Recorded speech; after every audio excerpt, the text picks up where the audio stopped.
thank you so much for joining me. I am going to give you today a strategical approach to solving problems for your students. That's what we do, we solve problems. And hopefully we're doing so in a way that's intelligent and creative. So this chart, you can go ahead, it's on the website, you can download it if you're a person that likes to have references like this, but I just created this so we could use it. It serves to just as an overview of how I think about helping my students. So we've got the senses here, we've got the sense of touch, the sense of sight, and the sense of hearing, and we've also got the brain in the left and the right hemispheres of the brain.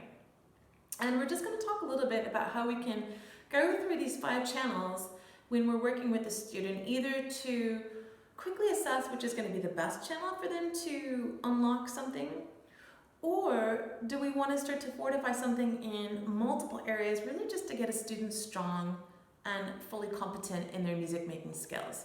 So I'm going to start with the brain. So our brain has 2 hemispheres, and like so many things in science and medicine, some of the old research has been shown to be not completely true, but historically we've assigned the left side of the brain to be more strategical thinking, mathematical, strategies, analysis, reasoning. And then the right side of the brain is intuitive, artistic, abstract, imagery, multidimensional thinking. So, like I was saying, I think it's a little more complex than that, and science has shown that some of those things do leak over into the other sides. But for our purposes here today, let's talk about how we can use the different sides of the brain to solve a problem. So your student comes in and the rhythm is wrong.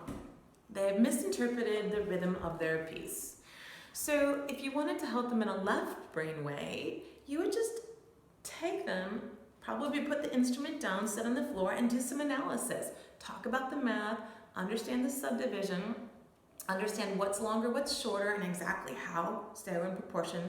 And then I would also recommend to have them play, videotape the student, have them watch it, so they can analyze through that as well. Now, a right brain approach to fixing a rhythm would be something like making the bow arm faster or slower by conjuring up an emotion or telling a story. So for example, if they weren't holding a dotted half note long enough, maybe the bow arm stayed up too late watching their favorite movie last night and it's just sleepy and needs to go slower on that note. If the note, or the rhythm, needed to be quicker, maybe the bow arm is excited about the birthday party later today and just goes a little faster. So it just gives you some examples. Ideally, the student knows them all, but we can't teach the entire world of music in one lesson, so sometimes you just need to pick and choose what information you deliver at each lesson.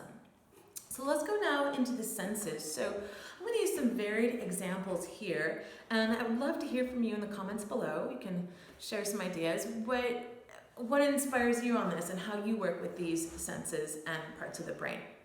So let's talk about first the sense of touch. One of my favorite things is when we're shifting, feeling where the hand hits the instrument.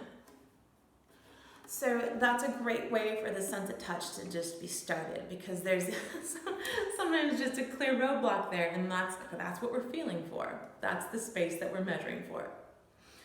Going right into there, we can tie in a sense of imagery for shifting as well. So hopefully we've been doing some fingerboard geography and the student's pretty fluent with whole and half steps, etc., and has already started to, just in their own imagination, identify where things are on the fingerboard.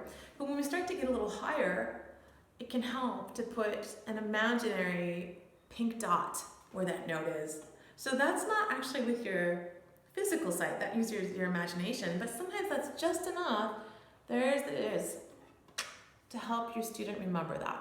We can also look and say, oh, that's about 1 inch from the edge of the violin there, and just use our sense of sight to give that an address. Tone is another great one to talk about the sense of sight, because tone comes out through the bow, and the bow is either close to the bridge or far from the bridge. So it's a fantastic one. That's one we can start right away, even with beginner students.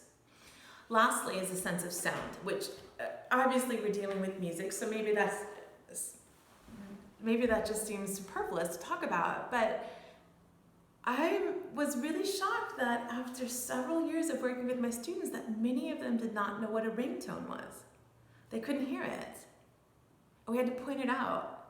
And that was a magical moment where they really go, wow, it's an incredible sound. Ideally, we're cultivating a sense of half steps and whole steps in the ear too. What does a half step sound like? What does a whole step sound like? So just one way to go about helping your students is just to have this strategical approach, left and right halves of the brain hemispheres, and touching base with as many senses as possible just to fortify their education. Please let us know in the comments below what you do to help your students solve their problems, and we would love to see you in another video. Thank you so much.